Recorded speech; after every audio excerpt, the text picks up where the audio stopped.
This is all the latest news and gossip. Of learning, but there have been so many people that have helped guide me, whether it just be with their own Instagram presence, in helping me not only figure out new ways to continue to take action, but to figure out how to contextualize this moment. And so this is really just a kind of moment to, one, say, here are the people that I've been turning to, and if you haven't already seen their pages, I definitely recommend that you turn to them. Everyone from Patrice Cullors, who, if you follow my page, you know just how much I appreciate every single thing she does, and not only as an organizer, but as an artist and as an incredible voice and as a leader. Kendrick Sampson, similarly, has been such a leader, and has always been. And I love watching every org. So, of course, you have to be tuning into the pages, from the Black Lives Matter pages to Build Power. And then I also have to say that I am so beyond moved by, but more than moved, because it's not only like me looking at everybody, but I'm constantly inspired and motivated by the action that every single person is taking. I kid you not, I think I spend most of my time trying to dig to find resources, and a lot of the times I just end up on a random page who is dedicated to doing that digging and dedicated to telling that story, and that has been so important. But, I had just kind of wanted to talk about, there's one thing that I had wanted to address in particular, in that I've seen, and given not from my peer group per se, but I've seen plenty of things on Twitter and such in which everyone's like, oh my God, this is such an unprecedented time. Oh my God, the world is upside down. But there's something to be said for when you're of a community, when you're of the Black community, in which our entire lives have been upside down. So much so that we've had to get used to walking on ceilings. There has not been a moment in our history in which our right to our livelihood has not been constantly threatened.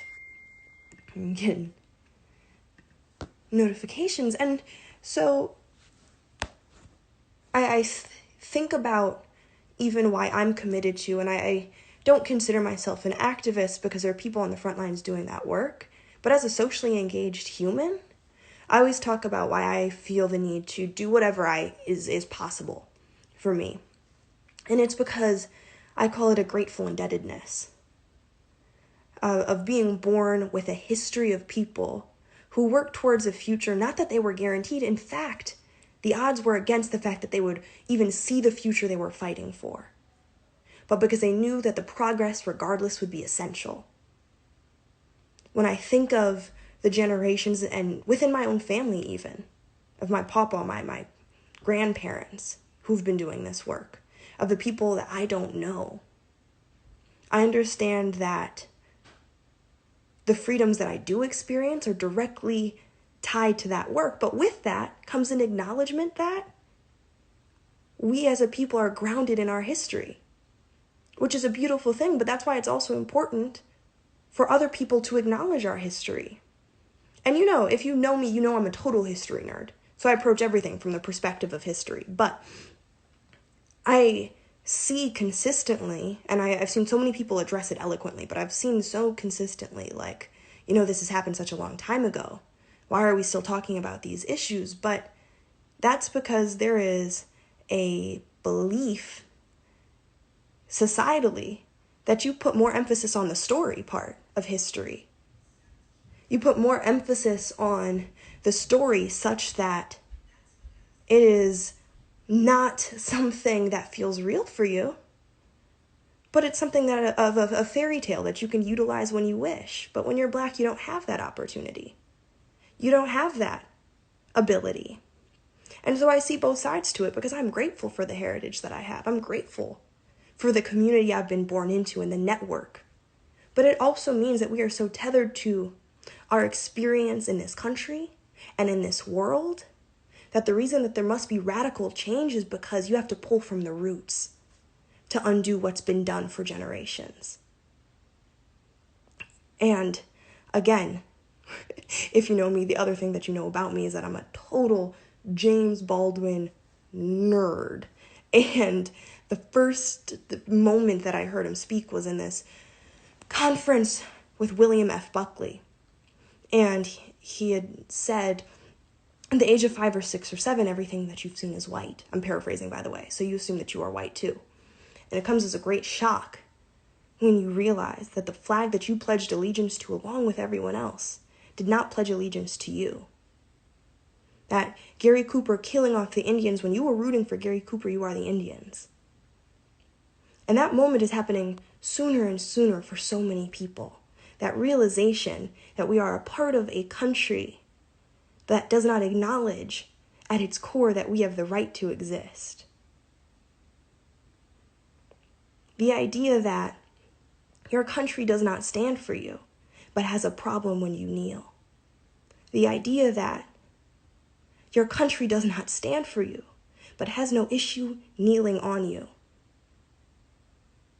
You know how disturbing that is? And I don't have to tell you how disturbing that is. But what is important to acknowledge is that this is not an unprecedented moment. At this point, this is precedent. At this point, this is precedent. This is how we've established we're moving forward. And so I say all this to say I am grateful for the people who have shown us how we get to change precedent. I'm grateful for the people who have decided to, as non-Black people, as white allies even, do the work of educating themselves in the interim. Because for some reason, as much as I've seen Black organizers put their lives on the line, put the bodies on the line, to have this conversation, not just when we're dealing with the trauma of Black death, for some reason there's still a complacency with being okay having this conversation during Black History Month, during people's birthdays, and during these moments of trauma and death, versus this having to be a consistent conversation. This having to be a conversation that we have when you think that nothing is quote unquote wrong. You know, oftentimes I say when I speak, who are we if not each other? And when I say that, I realize it's not at all a statement of like, oh, we're all one and the same. It's a couple of things. One, we're all different, and that's beautiful. But two, you have to believe, if you're a non-Black person, that your freedoms are inherently connected to mine, that your well-being is inherently connected to mine. So when I say, who are we if not each other? It is an acknowledgement that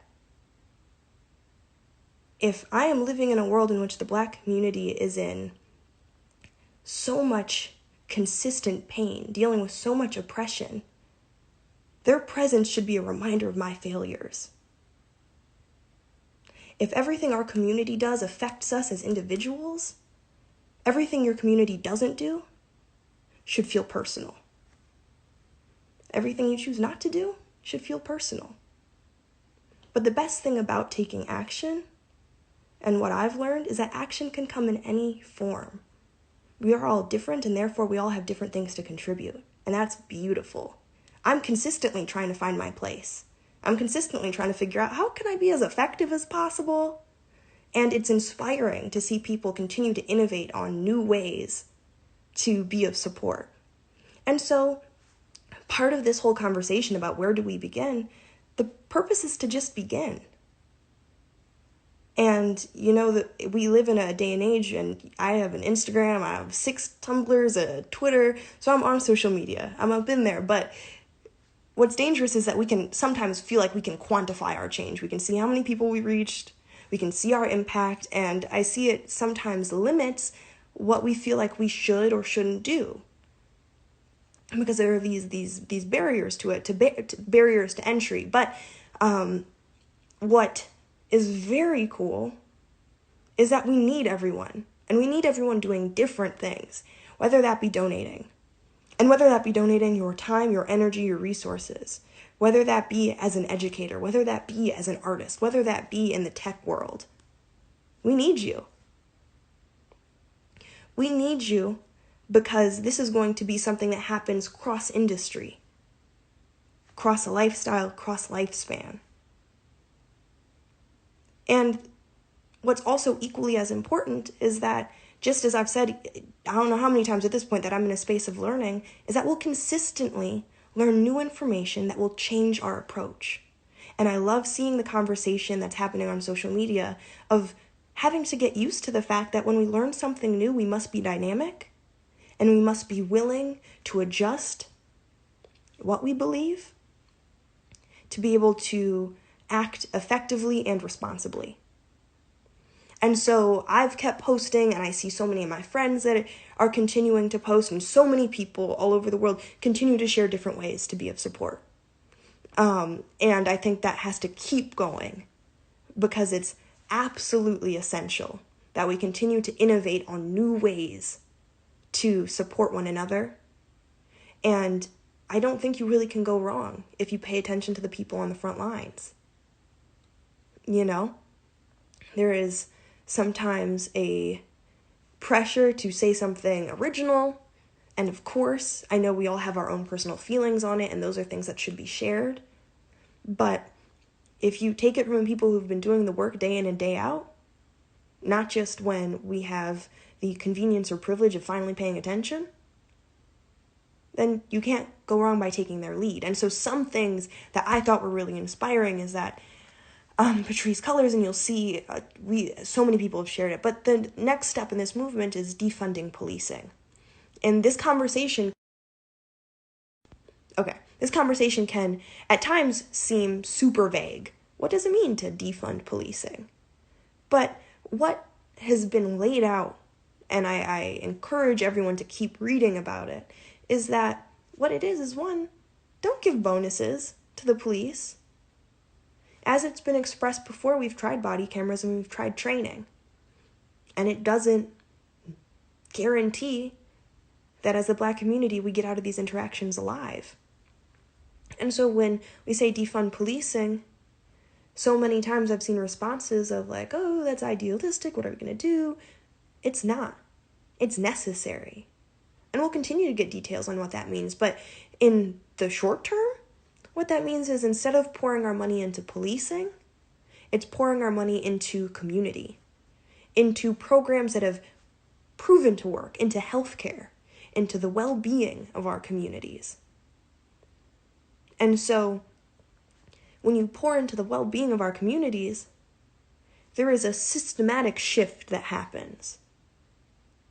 Because policing, at least in my opinion, is the state cleaning up its own mess, or its own perceived mess. It's this idea that you've put an entire community in a whole predicament to not be able to thrive, to be so focused on survival. And suddenly you have this situation, so now you have to clean up your own mess. You're reacting. And what defunding does and what shifting measures does is making sure that we have infrastructure so that it isn't getting to that place. We have infrastructure so that it is not the criminal justice system, but we're genuinely talking about rehabilitation for the individual. I was so excited to vote in my primaries because Reform LA Jails, once again run by Patrisse, has the Measure R, and I got to vote on that. And what it was saying is, one, and it was such a shock to me when I learned this, our largest mental health facilities in Los Angeles are jails. And that's not okay. And I don't have to tell you that's not okay. But I was so excited because in my primary, I got to vote to say that this isn't how we should be using our funds. When we say mental health, we should genuinely be focused on the health of these individuals. Because we know who it's systematically affecting. And similarly, when you turn to organizers' pages, you will continue to find more tangible action steps.